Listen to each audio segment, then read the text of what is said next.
So we're out at Harper Sports Cars today, and I'm going to give this little boy a test, the Harper Type 5. It's running a Toyota twin cam, a 20 valve turbocharged engine. So we're going to see what this baby can do. So stay tuned, we're going out with it right now.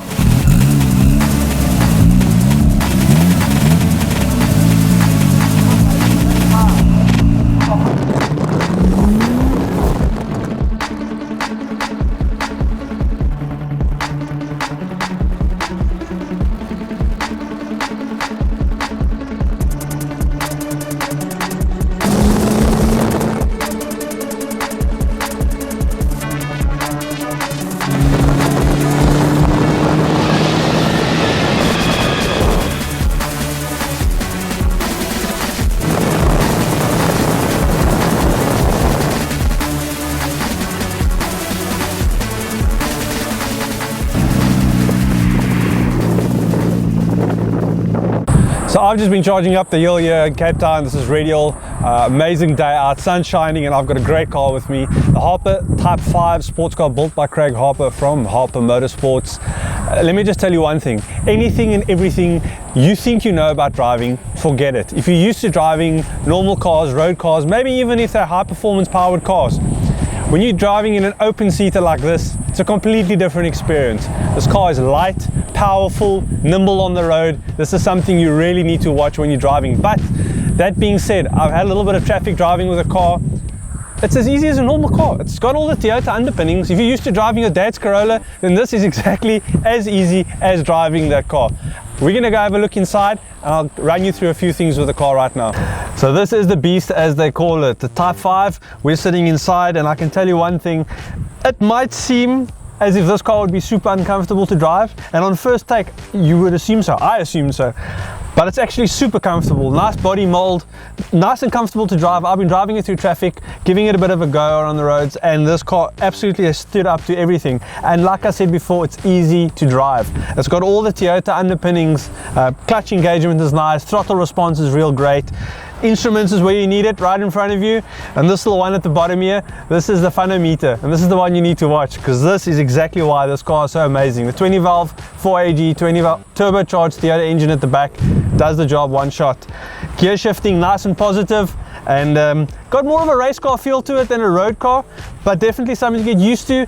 After about 10 minutes you know exactly what's going on. Let's have a look a little bit closer.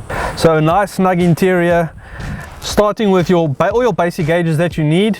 Starting on the far right, we've obviously got the fuel gauge, temperature, oil gauge. We've got the speedo, rev counter and heat gauge. Air fuel ratio is right in front, and then the one that you're going to watch probably most of the time simply because of the turbocharged engine, and that's the boost gauge sitting over there. Shifter is a full-on aluminium race style shifter, nice and easy to use, and it's giving you nice positive shifts. And one of the most surprising parts of this car was the composite seats. The seats I found was super comfortable, even though it's got absolutely no padding inside. Obviously there's all sorts of different options. You can customize this car, and that's the beauty of this car, is you can customize it exactly the way you want. This example is a full-on race version, so it's all business, but on the street it does what it needs to do.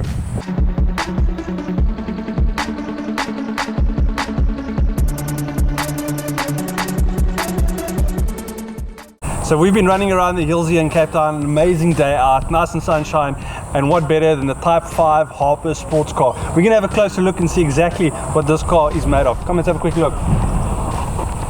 So keeping this car on the road is a set of 15-inch Pistenza semi-slicks. What's great about these tires is that it's going to give you great off-road, or if you would call it on-track use, and then daily driving. So you got that flexibility. So you can drive it to work on Friday, hit the track on Saturday, have a great day out. Best of both worlds. And obviously, being that it's a 15-inch, it's nice and easy to maintain. Let's have a look around the front. So the design of this car is all LMP2 Le Mans look, and that's exactly what Craig Harper went for and exactly what he got. Great looking car, all about downforce, and obviously going fast around the track. Should you find yourself driving around at night with the car, more than enough lighting than you'll ever need. Let's have a look around this side.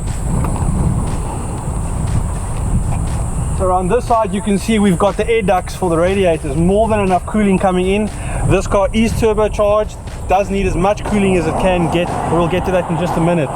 The interior of the car, Big thing on here is the composite seats, the one I'm driving, and obviously the composite seats may look a little bit uncomfortable, but actually are really comfortable. I've been cruising around in this car for what, about an hour, and I felt absolutely no fatigue. So this is an all business interior. There are customizable options, so should you use this car more on a daily basis, you could make this exactly the way that you want. Let's have a look around the back here. Intercooler for the turbocharged engine. This is a 20 valve Toyota 4AGE engine, making around 170 kilowatts and 380 newton meters of torque. All that from a little 1600, more than enough power than you'll ever need. But a downforce is required now and then, especially if you're hitting certain racetracks. Different conditions demand for different setups. You don't always need to drive around with a wing on the back, but it does help adding that extra bit of kilograms downforce on the rear, making sure everything is in check. Let's have a look at the exhaust. Fooled you. There's no exhaust here. Come have a look. Yep, that's the exhaust. Proper racing style side exit exhaust. So right behind your head you're going to have flames, you're going to have all the popping sounds. It's going to give you the entire experience of as you would be riding a racing car. And just so that you know, this car runs on racing fuel only.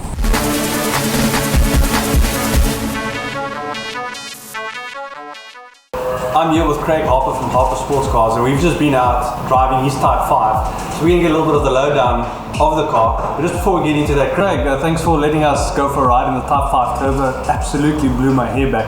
Tell us a little bit more about how you got started and how your journey led you to the Type 5 Turbo. Well, it starts, as it does with most projects. I had a Toyota engine. I had a Toyota engine when this car was first conceived of in Botswana, when I built the car there.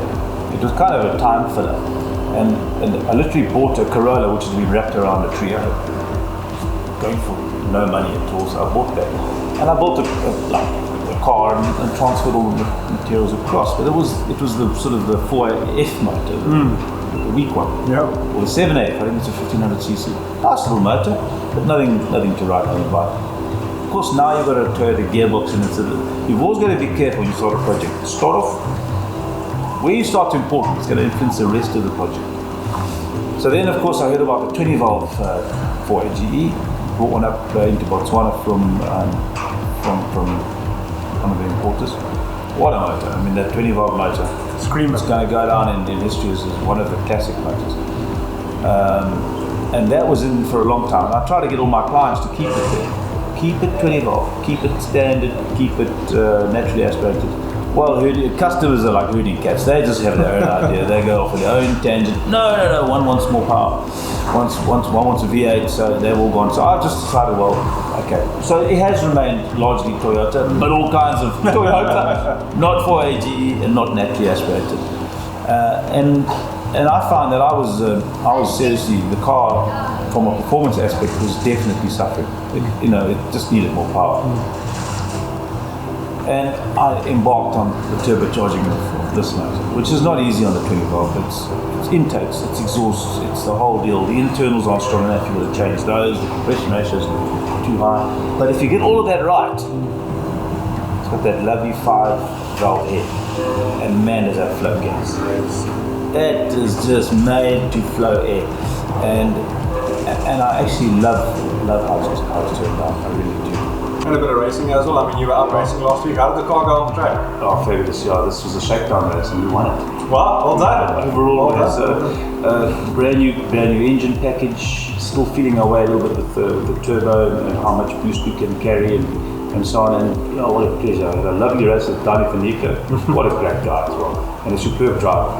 He kept me honest the whole way through, and eventually I managed to work my way past him. But the car was fantastic, and following a car like that, like Donnie with the BMW, you worry about your engine temperatures and that sort of thing. You worry because you haven't got the cold air that you have when you've got clean air. So although you're getting a nice tow down the straight, you're keeping an eye on your temperature gauge. And we had probably 50 kilowatts more than we ever had before. Wow. Then the naturally aspirated motor, and your cooling system has to deal with that extra heat load. Exactly. To work well. Your car felt good. I was a bit rusty, and I'll be the first to admit it. I'm not the fastest. I wouldn't say that now that I'm the fastest anymore. I used to think that I was, maybe I was, maybe I wasn't, but certainly I wouldn't make that claim anymore. But I had an absolute blast. You had a great run with the Type 5 Turbo. Tell us a little bit more about the car itself and how you got to the end result, which is the Type 5 Turbo that we're driving today. How did it all begin for you? The Type 5 is a space frame vehicle, steel space frame with a glass fiber body, and the mechanicals are largely Toyota. Okay. It doesn't have to be, but Toyota make a range of fantastic engines. One of them is the engine that's in this car, which was naturally aspirated originally. To begin with. Yeah, it's now turbocharged. I don't recommend anyone tries it. The 20 volt motor and turbocharged. Although you've done it. It's doable and it's awesome, but it's a very complicated process. The car behind us, that's got the 2 litre Seneca GT4 motor. That's the right motor to stick with. And then of course you've got the Lexus V8 motor, which with a turbo plus absolute monster. You can just imagine. So you've got all these lovely motors, and they all come in from Japan, really sort of very, very cheaply, and they're well-made motors, so they're reliable. So the mechanicals are the engine and the gearbox is largely Toyota. The uprights, the brakes, the calipers, the steering column, it's all Corolla stuff. So it's easy to get, easy to fix. I love the performance. Like when I was driving the car, I could feel down the bottom of the rev range. The car was really nice and responsive and easy to drive. The minute that boost came on tap, all sorts of things started happening behind you. I know. It's so much fun. It's addictive. Is any fuel in the car? I hope so. Yeah. Maybe just reverse it out. No, it's that much fun. You just want to do it again and again and again. And that's the problem with this car on the street. You've got to be careful not to break the law. Look, we're all going to have a bit of fun, but you can get going really, really quickly, very fast, very fast, very short space of time. Yeah, and that's that. You've got to keep what's about you. It's not a toy that you want to just give to anyone. You've really got to be. And if the roads are a bit greasy, then you've really got to be very careful. It's not a toy. But how rewarding is it to drive? I mean, geez, pick it up and go. And you've got to come to the track next weekend, to the track day. And you can lean on the handling. Yeah. Then it'll make a whole lot more sense to you, because you can't access the handling on the road. You can't. No. So very bumpy, becomes a little bit unsettled. Particularly if you're going to bump your road. This on a smooth track, it's a whole. That's where it's happy. Yeah, the penny will drop for you completely then, because you've got the power, but you also got this way that you can attack the corners and get through the corners. You can maintain apex speed. You can brake really, really late. And climb on the power early and stand on the power and come out the corner. If you try that on the street, you're being antisocial and frankly reckless. It belongs on the track, that kind of performance. But I'm glad you drove it in traffic today, because that's, if the car's going to be driven on the road, it must be easy to drive on the road. Herman at Mace has been working with me at Spetronics, getting the thing to really be drivable like it is. And they've done a fantastic job. It's drivable it's drivable at all road speeds you could possibly want to be at. No, I never once had a hiccup. They're off boost. Yeah. You haven't touched the boost, and you can do speed limit on the highway, whatever. When you get it past 5,000 RPM, all the bells start ringing. That's when things start happening. And it just transforms. It becomes another car. And that's what I like about this car. It's got that dual personality now. Look, I'm still playing with the turbo.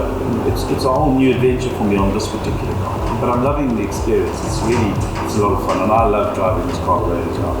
And the customizable side of it, I mean, you have quite a bit of freedom. So if a client comes to you and says, I want it more for road use rather than track use, then there's certain things that you can change obviously to make it accustomed to what the client wants. And that doesn't make it any slower. I mean, we've done a car for Ilya who said, I'm never going to race this car. I said, no, that's fine, Ilya. This is just, he wanted us to build him a rolling chassis with the 2 litre turbocharged motor. That's 200 kilowatts and 400 newtons, and that's the slowest of the cars. I mean, that's totally road biased. He's done a magnificent job. He's got a fantastic build blog of here. He's done his own interior.